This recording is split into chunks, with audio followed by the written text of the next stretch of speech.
বাসুদেবায় ওম নমো ভগবতে বাসুদেবায়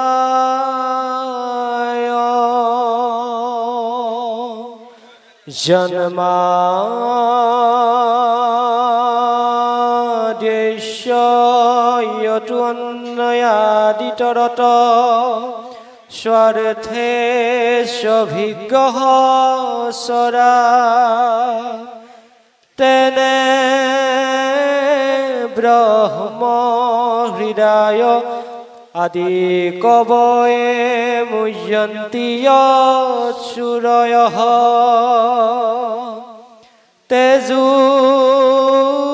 তেজোবারি মৃদাং যথা বিনিময়ত্র ত্রিসর্গো অমৃষা ধাম্না স্বেন সদা নিরস্ত কুহকং সত্যং পরম ধীমহি ধর্মঃ প্রজিত কৈতবত্র পরম নির্মত শরণং সতা বেদ্যং বাস্তবমত্র বস্তু শ্রীয়দং ত্রাপত্রন্মূলনম শ্রীমদ্ভাগবতে মহামুনিকৃতে কিংবা পরৈরীশ্বরঃ সদ্রুহৃদয়রুদ্রত্রয়ত্র কৃতিভিষু সুখভিশ্চক্ষণাৎ নিগম কল্পতরুর্গলিতং ফলং শুকমুখাদমৃত দ্রব সংযুতম পিবত ভাগবতং রসমলায়ং মুহুরহুরসিকা ভুবি ভাবুকা জয় জয় কৃষ্ণ কৃপাময় মহেশ্বর যাৰ আজ্ঞাহিৰে বহে ব্ৰহ্মা হৰি হৰ মৎস্য কুৰ্ম আদি অংশ অৱতাৰ যাৰ ঈশ্বৰ কৃষ্ণক কোটি কোটি নমস্কাৰ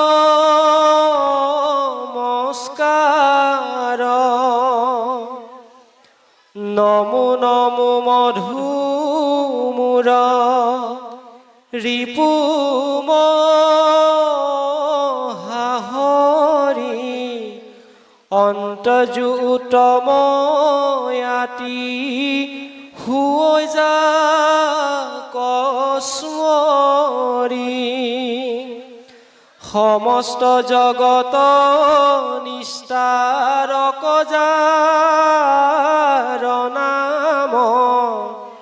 হেনয় কৃষ্ণক কৰো সহস্ৰ প্ৰণাম প্ৰভু ভগৱন্ত ভকতৰ নৱনিধি হৰি কস্মৰণে আৰম্ভৰ কহিধি পৰীক্ষিত মুখ্য কথা দ্বাদশ স্কন্ধৰ কৃষ্ণৰ চৰণে ভনে কৃষ্ণৰ কিংকৰ হে ৰাম প্ৰথম স্কন্ধৰ পৰা দ্বাদশ পৰ্যন্তে কহিলা ৰাজাত যত মুনীন্দ্ৰ মহন্তে সংক্ষেপ কৰিয়া উদ্ধাৰিয়াতা ৰসাৰ শংকৰে ৰচিলা কৃষ্ণ চৰিত্ৰ পয়াৰ 28 সহস্ৰ ঋষি বেদত প্ৰধান বিষ্ণুৰ নৈমিষ ক্ষেত্ৰ মহাপুণ্যস্থান মধ্য কৰি সুতক পাতিলা সত্ৰ তথা শৌনক প্ৰমুখে শুনে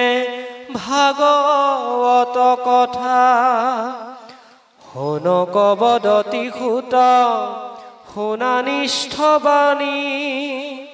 পৰম পাতকী কলি পাইলে হেন জানি আৰম্ভিলো যজ্ঞ আমি সহস্ৰ বৎসৰ সুমধুমে ধূম্ৰবৰ্ণ ভৈল কলেবৰ যিটো কৰ্ম কৰোৱাত নাহিকে বিশ্বাস আপোনাৰ আয়ুক কৰিলো ব্যৰ্থে নাশ আমাৰ সম্প্ৰতি তুমি চিন্তিও কহিত কৰিও কপান কৃষ্ণ চৰিত্ৰয় অমৃত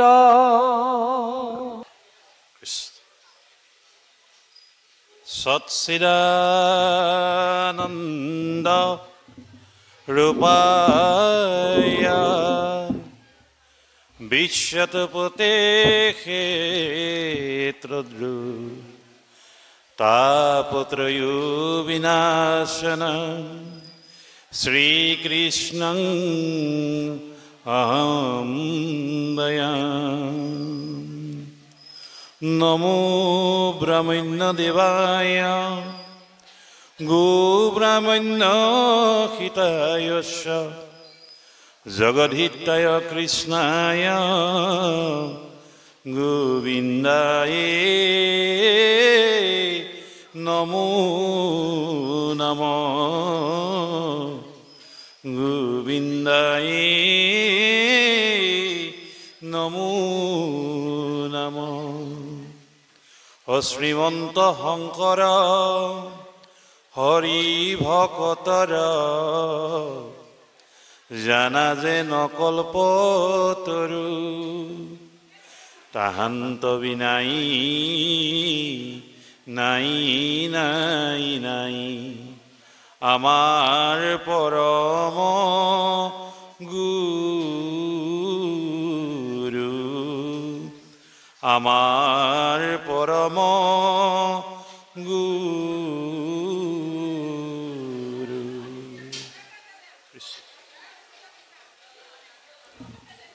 জয় জয়তিক শ্ৰী শ্ৰী মনোহৰদেৱ মহাপুৰুষ জনাৰে প্ৰতিষ্ঠিত হিংৰা সত্ৰৰ গুৰু আসনৰ সন্মুখত আমি সশ্ৰদ্ধ দণ্ডবত জনাইছোঁ। দ্বিতীয়তে আপোনা হব নৰৰূপী নাৰায়ণ, আপোনা হব কলিযুগৰ শ্ৰেষ্ঠ মানিক বস্তু, আপোনা হবৰ চৰণতো আমি সেৱা নিবেদন কৰিছোঁ। প্ৰভুসকল, আই মাতৃসকল, আমাৰ পৰম সৌভাগ্য সত্ৰনগৰী বৰপেটাৰ এটি উচ্চ পৰ্যায়ৰ অঞ্চল হিংৰা। এই হিংৰালৈ আপোনাভাৱে আমাক নিমন্ত্ৰণ জনাই আনিছে। দৰাচলতে আপোনাভাৱে যি কাৰ্যৰ কাৰণে আমাক নিমন্ত্ৰণ জনাইছে সেই কাৰ্য সাধন কৰিব পৰা ব্যক্তি আমি নহয়। আমি মাত্ৰ আপোনাভাৱৰ সেৱক, আপোনাভাৱৰ লগত থাকি ভাল পাওঁ, ঈশ্বৰৰ কথা আলোচনা কৰি ভাল পাওঁ, সংস্কৃতিৰ কথা আলোচনা কৰি ভাল পাওঁ কাৰণে আপোনাভাৱৰ চৰণ সেবিবলৈ আমি আপোনাভাৱৰ ওচৰত উপস্থিত হৈছোঁ। আৰু আমাৰ বক্তব্য ৰাখোঁতে যদি কোনোবাখিনিত ক'ত উচ্চ বাস্য ৰৈ যায়, আমি প্ৰথমে আপোনাভাৱৰ চৰণত সেৱা জনাইছোঁ যাতে আপোনাভাৱে আমাক নিজৰ সন্তান বুলি ভাবি ক্ষমা প্ৰদান কৰে। আৰু এই অনুষ্ঠানলৈ নিমন্ত্ৰণ জনোৱাৰ ক্ষেত্ৰত এই ৰূপালী জয়ন্তী শুৱনি সভাৰ সভাপতি সম্পাদক সদস্যসকলকে প্ৰমুখ কৰি গঞা গহপুৰৰ প্ৰতিজন ব্যক্তিৰ চৰণত আমি কৃতজ্ঞ। নাজানো আমি আপোনাভাৱক কি দি যাব পাৰিম, তথাপিতো আমাৰ মতি অনুসাৰে যেনেকৈ চৰায়ে নিজৰ দেউকাৰে ওপৰলৈ উৰে, ঠিক তেনেকৈ আমি আপোনাভাৱৰ লগত ভগৱন্তৰ কথা মাত্ৰ আলাপ আলোচনাহে কৰিম। আপোনাভাৱে ব্যাখ্যা বুলি নধৰিব। ভাগৱতৰ ব্যাখ্যা কৰিব পৰা শক্তি এই অভাজনৰ নাই। যে কি নহওক, ভাগৱত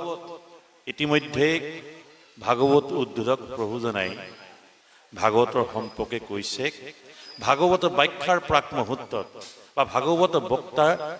বক্তব্য ৰখাৰ প্ৰাক মুহূৰ্তত ভাগৱতনো কি বস্তু এই কথা আমাৰ অকণমান জানিবৰ প্ৰয়োজন আছে। হয়তো আপোনালোক সকলোৱে জানে, নৱপ্ৰজন্মৰ যিসকল উঠি অহা চাম আছে, আমি তেখেতলোকক লক্ষ্য কৰিহে কথাখিনি আচলতে আজি বক্তব্যখিনি ৰাখিম। ভাগৱতৰ কথা ভাগৱতৰ মাহাত্ম্য গ্ৰন্থত এইদৰে কৈছে, ভাতিতি সৰ্বলোকেষু জ্ঞতে সনকাদিবি বৰ্ততে ত্ৰিষু বেদেষু ত্ৰায়তে সকলং জগত। ভাগৱত ভাগৱত এই চাৰি অক্ষৰ, ভাতিতি সৰ্বলোকেষু, ভা শব্দটোৱে স্বৰ্গ মৰ্ত্য পাতাল এই তিনি লোকত পোহৰ দি থকা কথা প্ৰকাশ কৰিছে। গ শব্দই কৈছে গতি, যে জ্ঞতেই সনকাদিভি, যি শাস্ত্ৰক নাৰদ উদ্ধৱ সনক সনাতন প্ৰভৃতি ঋষিসকলে গায়ন কৰিছে, কীৰ্তন কৰিছে, সেই অৰ্থত গ বুলি কোৱা হৈছে। ৱৰ্ততে ত্ৰিষু বেদেষু, তিনিখন বেদৰ অৰ্থ য'ত নিহিত হৈ আছে, ঋক সাম আৰু যজু, এই তিনি বেদৰ অৰ্থ য'ত নিহিত হৈ আছে, সেই অৰ্থত বুলি কোৱা হৈছে। ত ত্ৰায়তে সকলং জগত, স্বৰ্গ মৰ্ত্য পাতালৰ যি চাৰিমুঠি জীৱ আছে, উৰণ বুৰণ গজন ভ্ৰমণ, এই চাৰিমুঠি জীৱকে ত্ৰাণ কৰিব পাৰে, ৰক্ষা কৰিব পৰা অৰ্থত ত ব্যৱহাৰ কৰা হৈছে। পুনৰ ভাগৱত মাহাত্ম্য গ্ৰন্থৰ ২য় অধ্যায়ত কোৱা হৈছে ভাগৱত সম্পৰ্কে, ভাদীপ্ত সচ্চিদানন্দ ঘন, সৎচিত আনন্দৰ গৰাকী যিজন পৰম ব্ৰহ্ম, সেই পৰম ব্ৰহ্মৰ ওচৰলৈ যোৱাৰ যি ৰাস্তা পোহৰ কৰি ৰাখে, সেই অৰ্থত ভা বুলি কোৱা হৈছে। গতি অতি অলৌকিকম, ভাগৱত শাস্ত্ৰত যদি কোনোবাই আশ্ৰয় গ্ৰহণ কৰে, ভাগৱত শাস্ত্ৰত শৰণ লয়, তেতিয়া তেওঁ অদ্ভুত অলৌকিক গতি পাব পাৰে, সেই অৰ্থত গ বুলি কোৱা হৈছে। বৰিষ্ঠম সৰ্বশ্ৰেষ্ঠম, সকলো শাস্ত্ৰৰ ভিতৰত 4 বেদ 14 শাস্ত্ৰ 18 পুৰাণ সকলোৰ ভিতৰত শ্ৰেষ্ঠ শাস্ত্ৰৰ কাৰণে বৰিষ্ঠম সৰ্বশ্ৰেষ্ঠম, সকলো শাস্ত্ৰৰ ভিতৰত শ্ৰেষ্ঠ। আৰু তৰিয়বি ভৱাৰ নবে, তৰি মানে নাও, ভৱযোগ অৰ্ণৱ ভৱাৰ্ণৱ, ভৱ হৈছে সংসাৰ, অৰ্ণৱ মানে সাগৰ। এই ভৱ সংসাৰ সাগৰত আমি যিখন নাৱত উঠি পাৰ হৈ যাব পাৰোঁ, সেইকাৰণে তাত কি কোৱা হৈছে, তৰি নাও বুলি কোৱা হৈছে। অৰ্থাৎ ভাগৱতে হৈছে এখন নাও। এই নাৱত যদি আমি কেনেবাকৈ যাত্ৰী হৈ ল'ব পাৰোঁ, তেন্তে পৰম পুৰুষৰ ওচৰলৈ যোৱাত আমাৰ কোনো বাধা নাথাকে, সেই অৰ্থত ত বুলি কোৱা হৈছে। ডক্টৰ কেশৱানন্দ গোস্বামীয়ে ভাগৱতৰ কথা এইধৰণে কৈছে, ভাকাৰং ভাবুক গেয়ং গকাৰং জ্ঞান উদ্ভৱম ওকাৰম বৈষ্ণবিজ্ঞানম তকাৰণম তত্ত্বদৰ্শনম। ভাকাৰং ভাবুক গেয়ং, ভা শব্দতে ভাবুক হ'বলৈ কৈছে। ভাবুক মানে from where I have come, মই ক'ৰ পৰা আহিছোঁ, and what to do here, ইয়াত মই কি কৰিব লাগে, মই কি কৰিব লাগে এণ্ড হুৱেৰ টু গ' আৰু মই মৃত্যুৰ পাছত কলৈ যাম এই কথাটো ভাবুকসকলে চিন্তা কৰে ঋষিমুনিসকলে চিন্তা কৰে সেইকাৰণে কৈছে ভাগৱত শাস্ত্ৰত আশ্ৰয় গ্ৰহণ কৰিলে মানুহ ভাবুক হ'ব লাগে ইনকুইজিটিভ মাইণ্ডৰ হ'ব লাগে অৰ্থাৎ অনুসন্ধিৎসু মনৰ মানুহ হ'ব লাগে তাৰপিছত কৈছে গ কাৰণম জ্ঞানোদ্ভৱম যেতিয়া ভাগৱত শাস্ত্ৰত বুৰ মাৰিব তেতিয়া তেওঁৰ তাত ভাৱ উৎপন্ন হ'ব আৰু সেই ভাৱটো জ্ঞানৰ ভাৱ হ'ব আৰু এই জ্ঞানটো আমি কলৈ পৰিণত কৰিম ৱকাৰম বৈষ্ণৱ জ্ঞানম তাক আমি বৈষ্ণৱ জ্ঞানলৈ পৰিণত কৰিম বৈষ্ণৱ জ্ঞানৰ কথা মহাপুৰুষ শংকৰদেৱে ভাগৱত শাস্ত্ৰত কি কৈছে অ সমস্ত ভূততে দেখি বেকনাৰায়ণ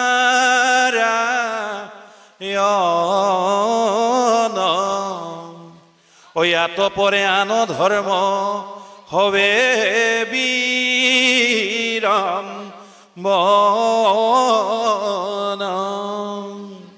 যে সমস্ত ভূতত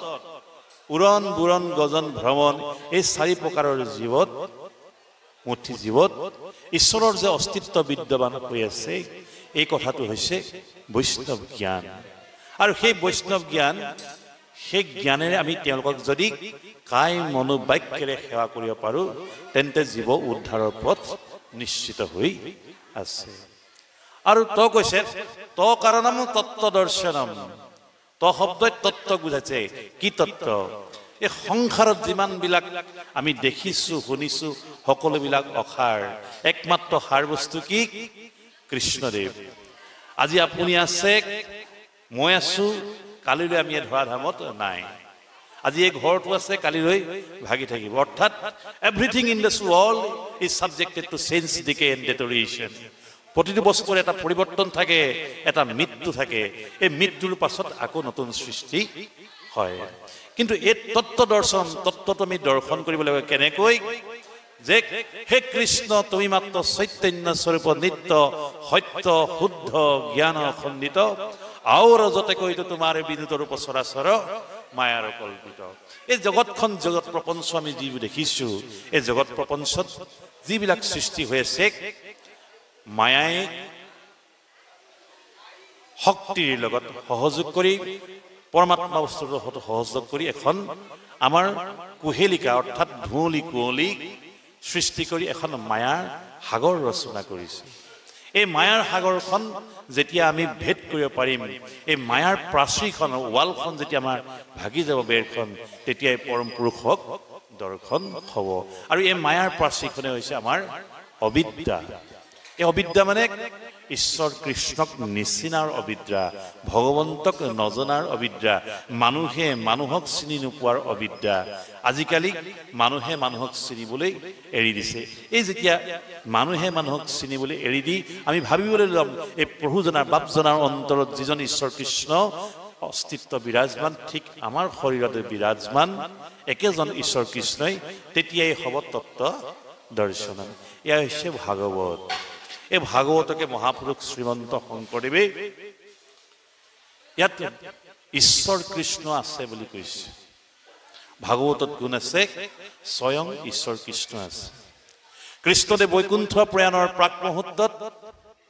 তেওঁৰ পৰম ভক্ত উদ্ধৱে তেওঁৰ চৰণত ইনাই বিনাই কান্দিছে যে প্ৰভু তুমি যদি এৰি গুচি যোৱা মোক তেন্তে আৰু মই এই সংসাৰত থাকি একো লাভ নাই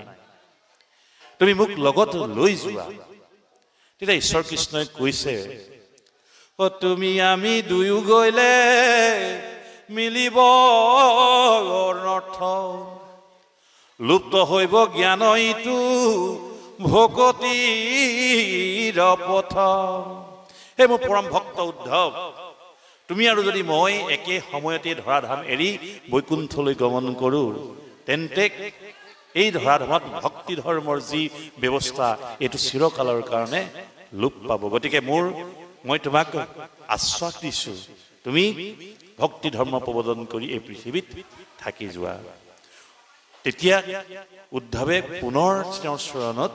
ইনাই বিনাই কান্দিছে যে প্ৰভু মই নাযাওঁ তোমাৰ লগতহে যাম। তেতিয়া প্ৰভুৱে কি কৈছে? সক্ৰিয়ং মদ্ভৱতেচ্ছ ভগৱতে তদ্ধাত তিৰুদ্ধায়ং প্ৰবিষ্টহম শ্ৰীমদ ভাগৱতৰ্ণম। অৰ্থাৎ তিৰুদ্ধায়ং প্ৰবিষ্ট, মই তিৰুধাম কৰিম, এইটো সঁচা কথা। মই এই ধৰাধাম এৰি গুচি যাম, কিন্তু তোমাক মই নিশ্চিতি দিছো, অভয় দিছো, আশ্বাস দিছো, মই পুনৰ এই ধৰাধামলৈ আহি ভাগৱত শাস্ত্ৰৰ মাজত বুৰ গৈ থাকিম। তেনহয় বাংময় মূৰ্তি পতস্যা বৰ্ততে হৰে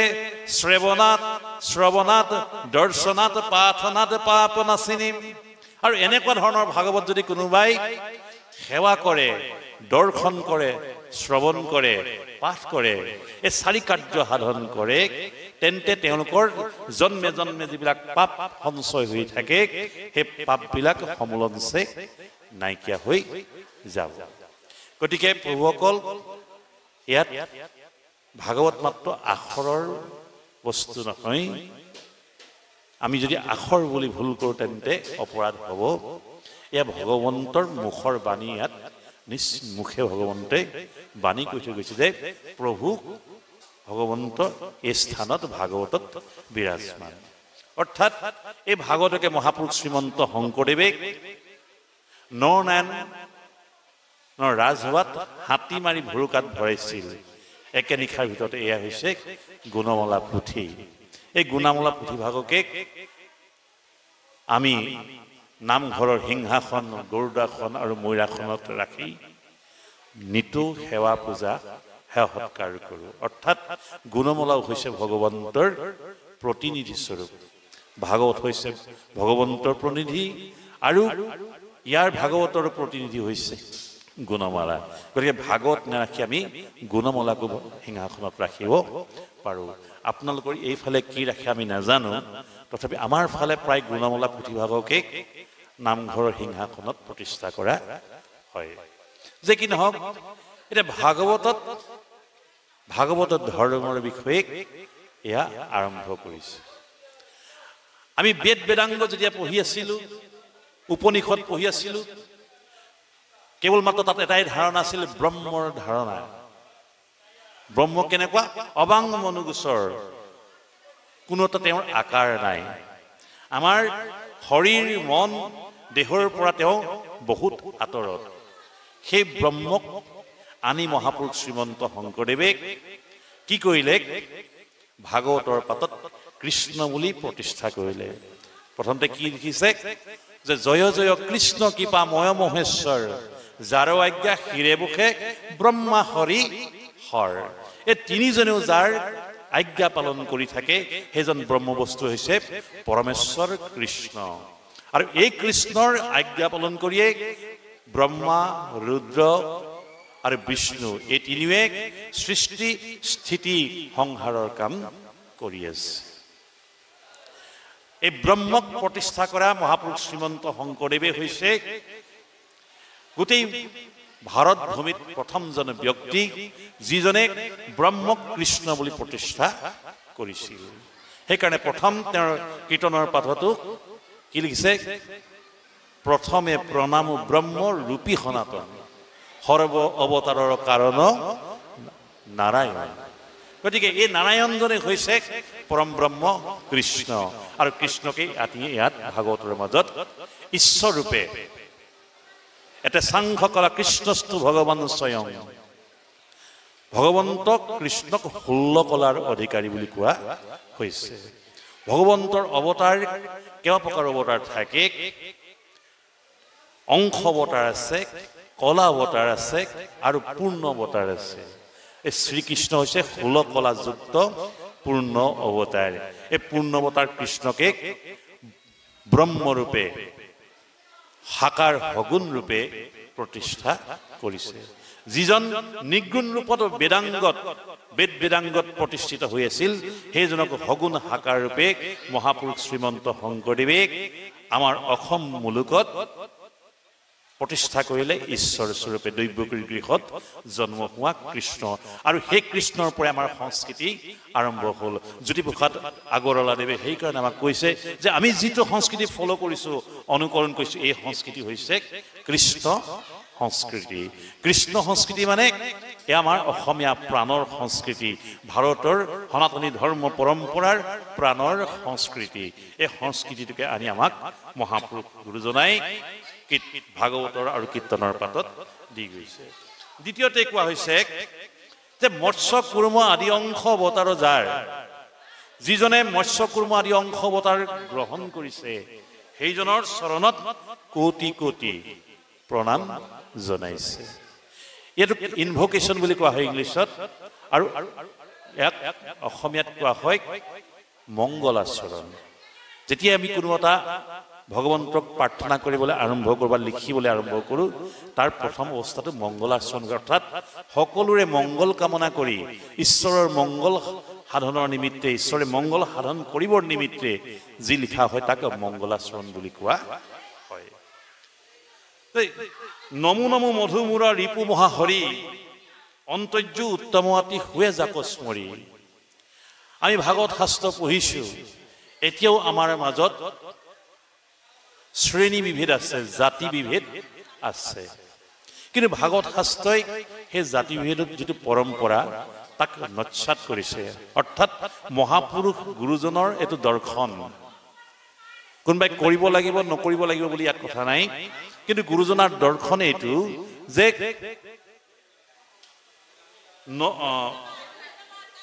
নমো নমো মধুমূৰ ৰিপু মহাহৰি অন্তৰ্য উত্তম অতি হুৱে জাক স্মৰি যিজন উচ্চ পৰ্যায়ৰ উচ্চ শ্ৰেণীৰ জন্মগ্ৰহণ কৰা ব্যক্তি সেইজনে ঈশ্বৰৰ গুণনাম সদায় লৈ থাকে কিন্তু একেবাৰে অন্তৰ্য অৰ্থাৎ নিষ্কুলত জন্মগ্ৰহণ কৰা ব্যক্তি এজনে যদি ঈশ্বৰৰ গুণনাম শ্ৰৱণ কীৰ্তন কৰে তেওঁকো তাৰি নাই সেইকাৰণে ভাগৱত শাস্ত্ৰই কৈছে অনাহি ভকতিত জাতি অজাতি বিচাৰ কৃষ্ণ ভকতিত জানা সমস্তৰে অধিকাৰ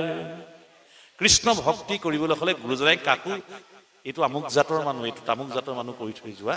নাই কৃষ্ণ ভক্তি সমস্তজনে কৰিব পাৰে ঈশ্বৰৰ নাম ল'লেই যক কীৰ্তন কৰিলে ঈশ্বৰ তুষ্ট হয় তেওঁ ইমান কৃপালু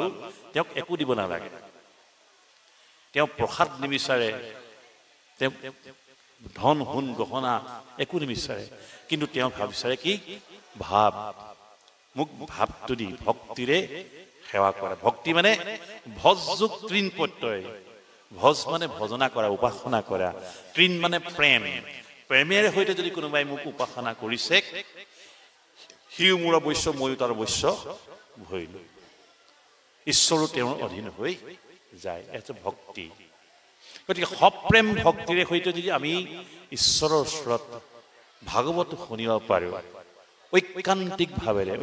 ভাৱেৰে মানে এতিয়া আমি গৃহৰ পৰা সকলো ওলাই আহিছোঁ এই মুহূৰ্তত আমাৰ গৃহৰ ধাৰণাবোৰ থাকিব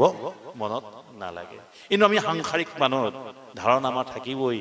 চিন্তা থাকিবই কিন্তু যিকণ সময় আমি বহি থাকোঁ ভকতৰ সংগত থাকোঁ ভাগৱত শুনি থাকোঁ সংকীৰ্তন কৰি থাকোঁ এই সময়ত বাহিৰা চিন্তাবিলাকে যাতে আমাক ক্ৰিয়া কৰিব নোৱাৰে গতিকে ঈশ্বৰ কৃষ্ণৰ নামত জাতি অজাতিৰ কথা নাই সকলোৱে ঈশ্বৰৰ নাম লৈ তৰি যাব পৰা সুবিধা মহাপুৰুষে কৰি থৈ গৈছে যিবিলাক আন মূলকত আপুনি নোৱাৰে আজি আপুনি দিলে মই খাম মই দিলে আপুনি খাব কিন্তু বাহিৰৰ মূলকত আপুনি ওলাই যাওক অসমৰ বাহিৰ হৈ যাওক সকলোৱে সকলো বস্তু চুব নোৱাৰে ইমান কৃপালু গুৰুজন আমাক এইটো উপকাৰ সাধন কৰি থৈ গৈছে তেওঁ শ্ৰেণী বিভেদটো একেবাৰে ভাঙি থৈ গৈছে উচ্চজন যিটো এখন পাব নামঘৰত সত্ৰত নিম্নজনে হৈ এখনে পাব এজন ধনী মানুহে যিখন আসন পাব যি সন্মান পাব নামঘৰত এজন দুখীয়া মানুহে সন্মান পাব যি প্ৰতিপত্তিশীল মানুহ যাৰ সামাজিক পৰিস্থিতি বহু ওপৰত তেওঁ যিখন ধৰা পাব একেবাৰে খেতিয়কজনেও সেই একেখন ধৰাই পাব ভকতৰ যিমান অধিকাৰ আইসকলৰ সমান অধিকাৰ আইসকলো নামঘৰত বহি নাম কীৰ্তন কৰিব পাৰে আইসকলৰ নাম এয়া মহাপুৰুষ গুৰুজনে সম অধিকাৰ আমাক অধিকাৰ দি থৈ গৈছে এই অধিকাৰবোৰ লৈ আমি আমাৰ যি বিশাল সংস্কৃতি আছে আমাৰ যি বিশাল গুৰুজনাৰ অৱদান আছে এই অৱদানক আমি আগুৱাই লৈ যোৱাটো এতিয়া আমাৰ কৰ্তব্য সমস্ত জগতৰ উদ্ধাৰক যাৰ নাম ঈশ্বৰ কৃষ্ণক কৰো সহস্ৰ প্ৰণাম গোটেই সমস্ত জগত কেৱল মই আপুনি নহয় আনকি এই জীৱ জগত উৰণ বুৰণ গজন ভ্ৰমণ এই চাৰিমুঠি জীৱও উদ্ধাৰ হ'ব পাৰে ঈশ্বৰৰ নামত আপোনালোকে ভাগৱতত পাইছে কীৰ্তনত পাইছে কি পাইছে গা গজেন্দ্ৰৰ যুদ্ধৰ সময়ত গজেন্দ্ৰই সহস্ৰ বছৰ যুদ্ধ কৰিছে সেই সৰোবৰটোত কাৰ লগত গ্ৰাহৰ লগত কিন্তু গ্ৰাহক জিনিব পৰা নাই গাহে টানি নিয়ে মাজলৈ আৰু হস্তিয়ে ওপৰলৈ টানিবলৈ চেষ্টা কৰে দুইজনৰ যুদ্ধত সহস্ৰ বছৰ তাত গ'ল এটা প্ৰশ্ন হয় সেই সহস্ৰ বছৰ যুদ্ধ কৰাৰ পাছত সেই ঠাইত এপাহ পদুম ফুল তাকো সুবৰ্ণৰ পদুম ফুল কেনেকৈ জন্ম হ'ল পদ্ম পদুম ফুল মানে বুজিছে ন আমাৰ হ্ৰদবিলাকত লেকবিলাকত যিবিলাক ফুল ফুলে ভেট ফুল হওক পদুম ফুল হওক আমাৰ ফালে পদুম বুলি কয় ইয়াত কি কয় নাজানো এই পদুম ফুল পাতাত ক'ত সুবৰ্ণ পদুম ফুল পাত ক'ত পালে তেতিয়া এওঁ যুঁজি যুঁজি গজেন্দ্ৰ একেবাৰে ভাগৰি গ'ল ভাগৰি যোৱাৰ পিছত তেওঁ ভাবিলে যে আমাকো ৰাখিবে আবে কমন বান্ধৱ অন্তকালে গতি মোৰ কেৱলে মাধৱ মই ইমান দিন যুঁজ কৰিছো তথাপি মই ইয়াক সহাব পৰা নাই ময়ো আজি মৃত্যুৰ মুখত পৰিছো গতিকে মোক ৰাখন্তা নাহিকে আৰু পুত্ৰ ভাৰ্যা ছয় মোৰ যি মোক হাৰ বস্তু বুলি ভাবি আছো মোৰ ঘৰ সম্পত্তি ল'ৰা ছোৱালী এই মোৰ সম্বন্ধীয় লোক এইসকলক যেতিয়া মই ভাবি আছো এইসকলে কিন্তু মোক এতিয়া ৰাখিব নোৱাৰিছে মই কাৰ শৰণাপন্ন হ'ব লাগিব আশ্ৰয় হ'ব লাগিব ভগৱন্তৰ আশ্ৰয় ল'ব লাগিব ভগৱন্তৰ যিটো শুদ্ধ ভাৱ আহিলে এই শুদ্ধ ভাৱটোৱে হৈছে সোণৰ যিটো মূল্য ভগৱন্তৰ চৰণত ভাৱ দি পূজা কৰাটো সেই একে মূল্য সেইকাৰণে সেই মূল্যৰে সৈতে পদুম ফুলপাত তুলি লৈ সেই হৃদি পদ্ম বুলি পদ্ম পুৰাণে কৈছে গজেন্দ্ৰই যি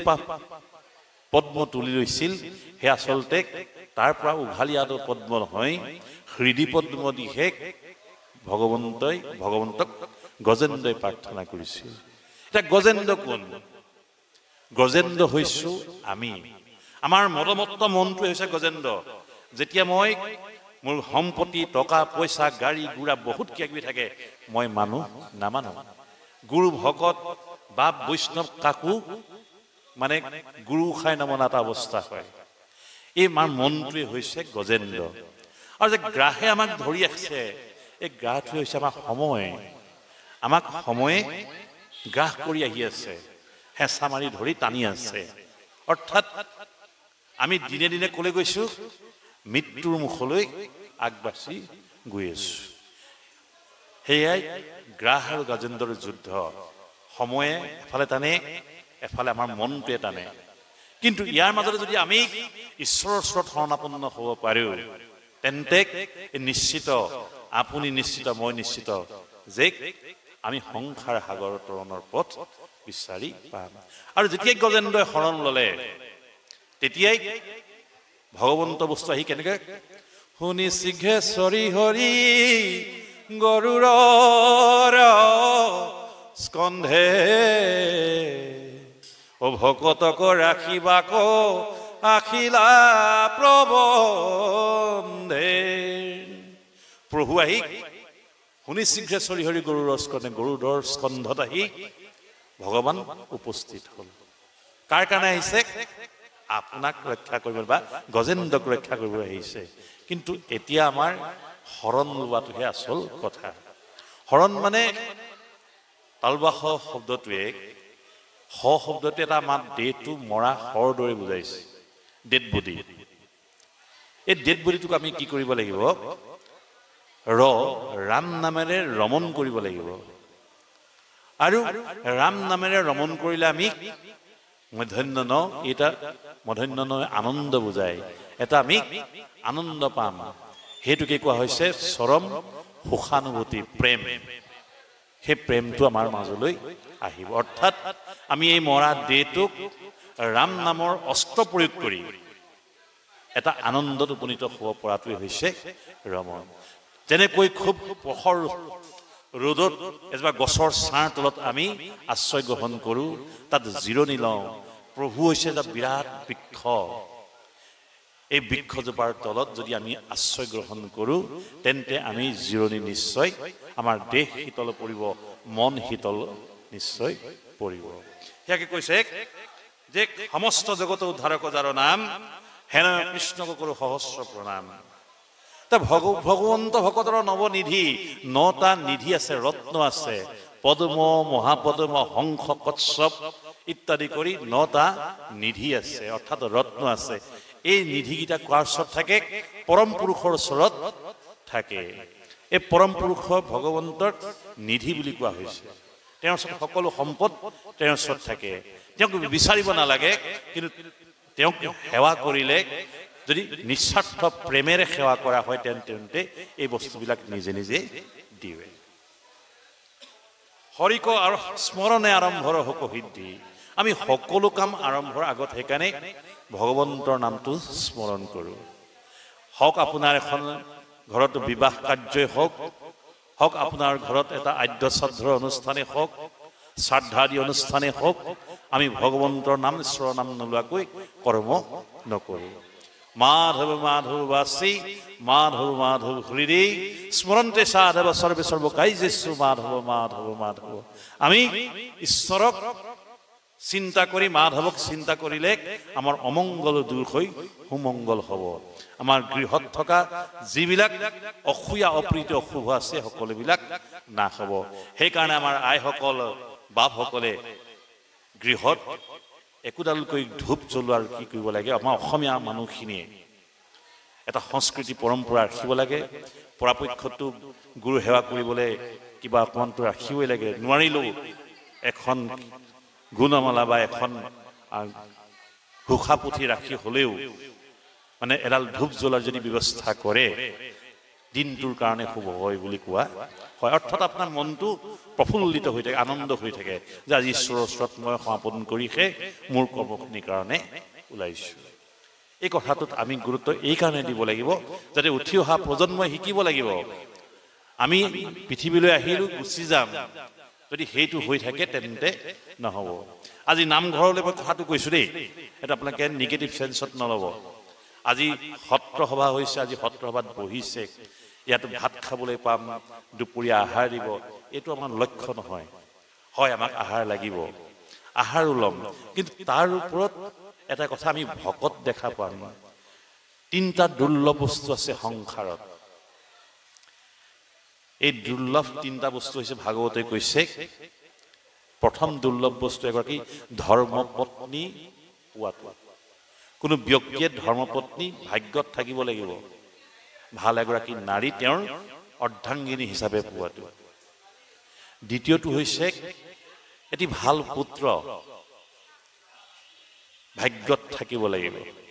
চাৰিওফালে কি হৈছেতো আপোনালোকে দেখিছেই আমাৰ বাতাবৰণ কেনেকুৱা হৈছে তাৰ মাজতো তেনেকৈ মৰুভূমিত পদুম ফুল ফুলে ঠিক তেনেকৈ ইয়াৰ মাজতো আমাৰ ভাল থাকিব সৎপুত্ৰৰ জন্ম আৰু তৃতীয়টো হৈছে দেৱৰ দুৰ্লভ বস্তু আপোনা হবৰ সংগ অৰ্থাৎ ভকতৰ সংগ এইটো দুৰ্লভ বস্তু ভাগৱতে কৈছে ভকতৰ সংগটো পোৱাটো খুব দুৰ্লভ গতিকে য'ত ভকত থাকে য'ত বৈষ্ণৱ থাকে য'ত বাপসকল থাকে আইসকল থাকে পৰাপক্ষত তাত গৈ মনটো শুদ্ধ কৰিবলৈ হ'লেও অকণমান তালৈ যোৱাটো খুব প্ৰয়োজনীয় কথা এই তিনিটা কথা কিন্তু ভাগৱতী আমাক স্পষ্টকৈ নিৰ্দেশন কৰিছে য'ত ভগত আছে ভকত নহয় তাত ভগৱন্তই আছে কিয় নাহং তৃষ্ঠামি বৈকুণ্ঠে যোগিনাং হৃদয় নশ্বমভক্তা যত্ৰ গায়ন্তি তস্ত তিষ্ঠামি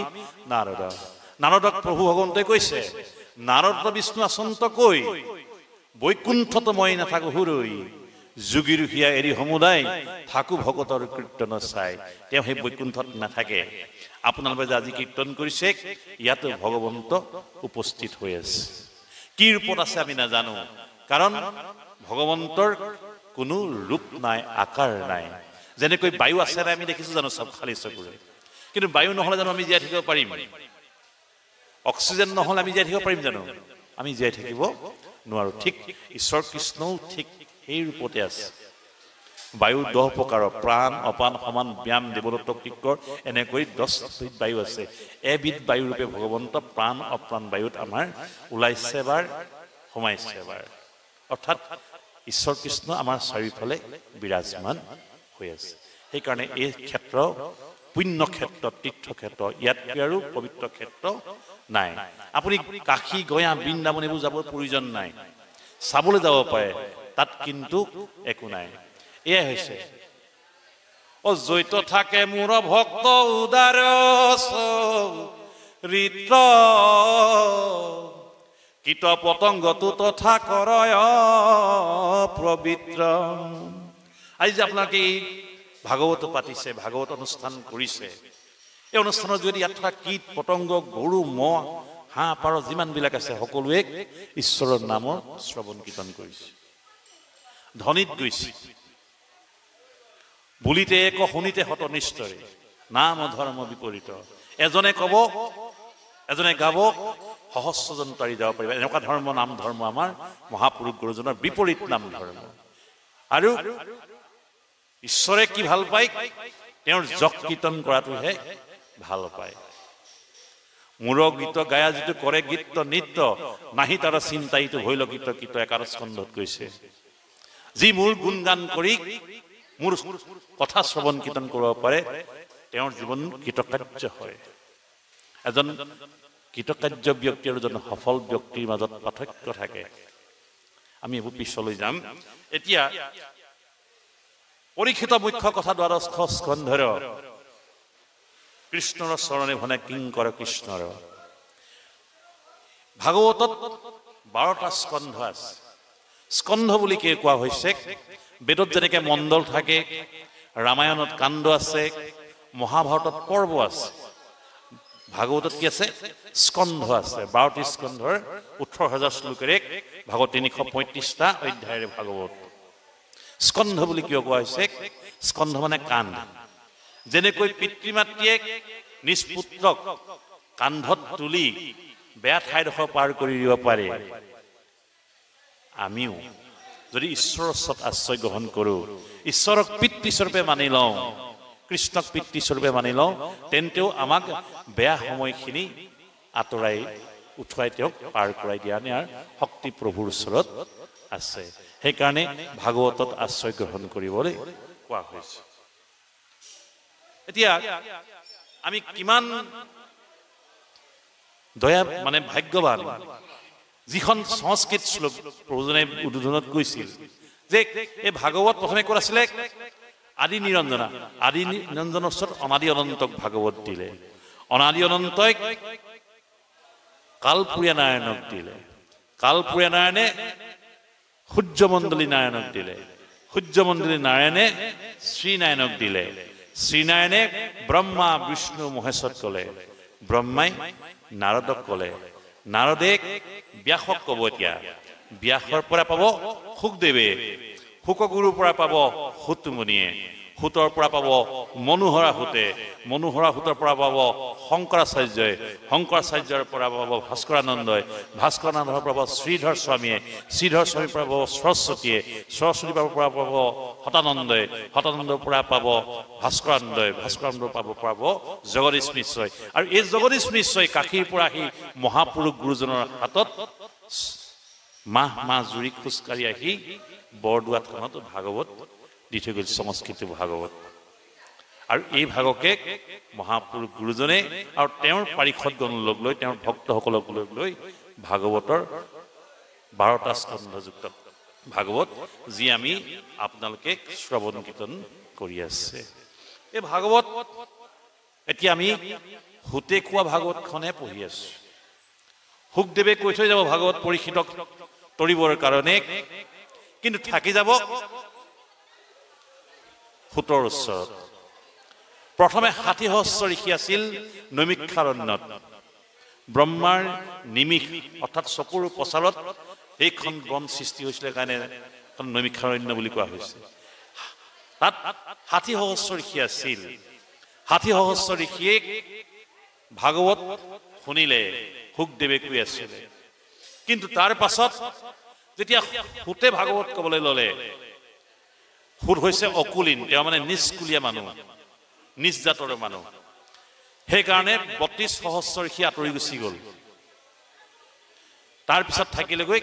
28 সহস্ৰ ঋষি। এতিয়া 28 সহস্ৰ ঋষিৰ আগত সুতে কোৱা ভাগৱত আমি শুনি আছো। 28 সহস্ৰ ঋষি বেদত প্ৰধান, বিষ্ণুৰ নৈমিষ ক্ষেত্ৰ মহাপুণ্যস্থা, মান্য কৰি সুতক পাতিলা সত্ৰ তথা, সৌনক প্ৰমুখ্যে শুনে ভাগৱত কথা। সত্ৰ তেতিয়াই সৃষ্টি হোৱা। সত্ৰ মানে মানে সৎ বস্তু, মানে থুপ খাই থকা, য'ত সৎ বস্তুটো থুপ খাই থাকে, একত্ৰিত হৈ থাকে, সেয়া হৈছে সত্ৰ। আপোনালোকক এখন মনোহৰদেৱৰ সত্ৰ। অৰ্থাৎ মনোহৰদেৱ মহাপুৰুষ জানিছিল যে কলিৰ লোকসকল তৰিবৰ কাৰণে এনেধৰণৰ শ্ৰৱণ কীৰ্তনৰ ব্যৱস্থা থাকিব লাগিব। মহাপুৰুষৰ সমসাময়িক ব্যক্তি সেই মনোহৰদেৱে এই ভাগৱত পাঠৰ বা এই কীৰ্তন ঘৰৰ ব্যৱস্থা কৰি আপোনালৈ এটা ডাঙৰ অৱদান আগবঢ়াই থৈ গৈছে। এই চেগতে সেই মহাপুৰুষ মনোহৰদেৱ গুৰুজনাৰ চৰণত আমি সেৱা জনাইছো। আপোনালোকে কওক হৰি। গতিকে গুৰুজনাৰ চৰণত আমি সেৱা জনালো। ইয়াৰ পিছতে আহিব এতিয়া মান্য কৰি সুতক পাতিলা সত্ৰ তথা সৌনক প্ৰমুখ্যে শুনে ভাগৱত কথা। আমি সকলোৱে জানো ভকতিক 81 বিধ, সগুণ ভক্তি 81 বিধ। আৰু এই সগুণ ভক্তি 81 বিধকে আনি মহাপুৰুষ শ্ৰীমন্ত শংকৰদেৱে নৱৰা ভক্তি কৰিছে। আৰু এই নৱৰা ভক্তিকে শ্ৰৱণ কীৰ্তন স্মৰণ বন্দন দাস্য কীৰ্ত পদক্ষেপন আত্মনিবেদন এই সকলোবিলাককে এই সত্ৰত চলি থাকে। ভট্টদেৱে সেইকাৰণে য'ত নৱতা ভক্তিৰে ভগৱন্তৰ শ্ৰৱণ কীৰ্তন কৰি থাকে তাকে সত্ৰ বুলি কোৱা হৈছে। ইয়াতো আমি আশা কৰোঁ এই সকলোবিলাক ভক্তিৰ ব্যৱস্থা আছে। সেয়ে এয়া ভাগ মনোহৰদেৱ সত্ৰ। কৃষ্ণ।